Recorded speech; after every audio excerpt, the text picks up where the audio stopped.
Spreadshirt UK changed the way you upload your designs, and now you can use AI to help you upload to all the products you can and write the metadata for you. Let's see what changed. First, this change is only on the UK website. I didn't see it on the US Spreadshirt. The change makes the process of uploading a design only 2 steps. Step 1 is uploading, and step 2 is letting the AI do the rest. Go to your dashboard and click on Designs. Now you see all of your designs, and at the top, you have the button to upload a design. Click Create New. You can see that I have reached the maximum upload limit. This is because they reduced the limit again, and now, if you are a beginner, you have even fewer designs to upload than before. You can only upload 50 designs. It used to be 200 for the second star, and when I started with Spreadshirt, it was 1,000 designs. You get unlimited design uploads when you reach 100 sales in the marketplace. I got 66 sales in the past 4.5 years,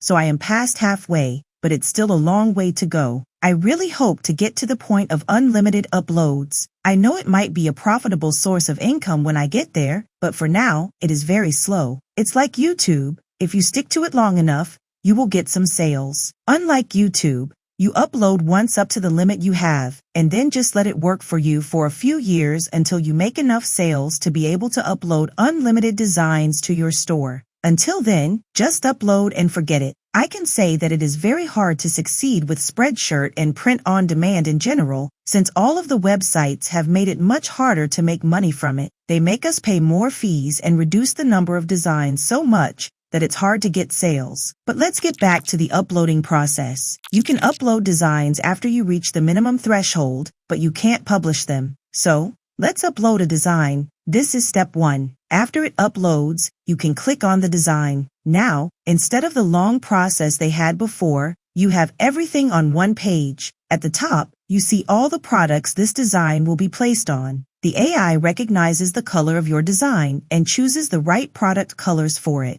You can control which products you want to show this design on. You can see that this design is suitable for 270 products. Under it, in the categories, you get all of them as well as the target group. The standard placement of the design is middle front, and the default color display is automatic. Click on Change Settings. Now you get another window. At the top, you have some product categories. You can remove 1 or 2 if you want this design to be only in certain categories. Just click on the category to remove the check mark. Then it will remove those products for this design from your store. Next is the audience. You can choose a different target group if you think this design is not suitable for them. Next is the standard placement. Here you can change the size of the design on the product. It changes based on the product size too. You can also choose if you want it on the front or back, and if you want it big or small. Then you have the colors. You can select a specific color if you want the design to appear on a specific one, like yellow or black. This means that when it shows the design on a product, it will display it in this color by default. It doesn't mean that the other colors are not available. The customer can still choose any color the product has. After you make any changes,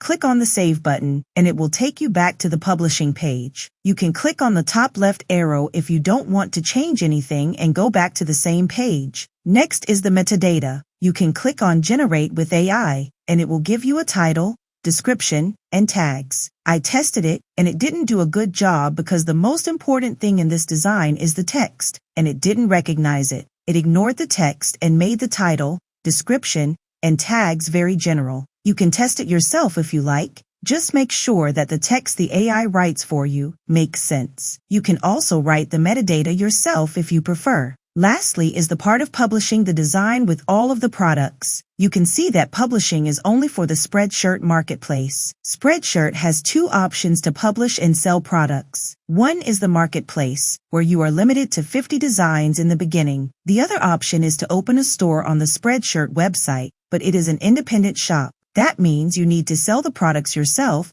and market the store because no one will find it without you promoting it. This is called the Spread Shop. For now, this new uploading process only works on the Spreadshirt marketplace showrooms and not on the independent Spread Shop. To publish it to your store, just click the button to publish. If the product is published, you will see a sticker saying it is published, or if it is still a draft. If you want to see where the product is going to sell, click on Preview, and you will get all the marketplaces this product is selling on. After you make any changes, click Save. At the top, you have 3 buttons. The first one is to save the design and download it to your computer. Next to it, you have the Delete button. This is permanent, and you can't restore the design after you delete it. The last item is Design Info. Here you can see the history of the design and the file name. You're probably asking yourself what to do if you have already published products, and how you can use this new option to publish to all the products that are available. Until now, whenever they announced a new product, you had to go back to every single design in your store and manually add that product. If you have a lot of designs,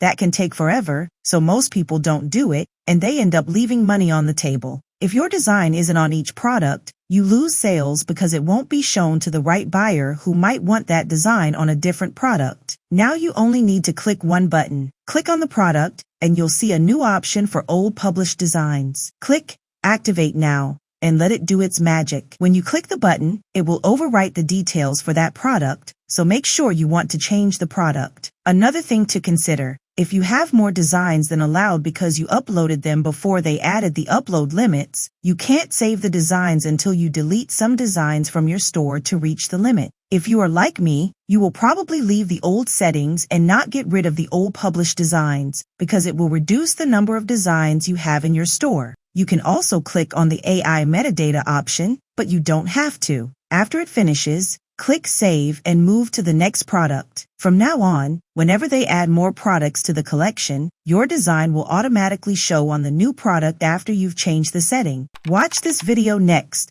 like and subscribe, and I will see you next time.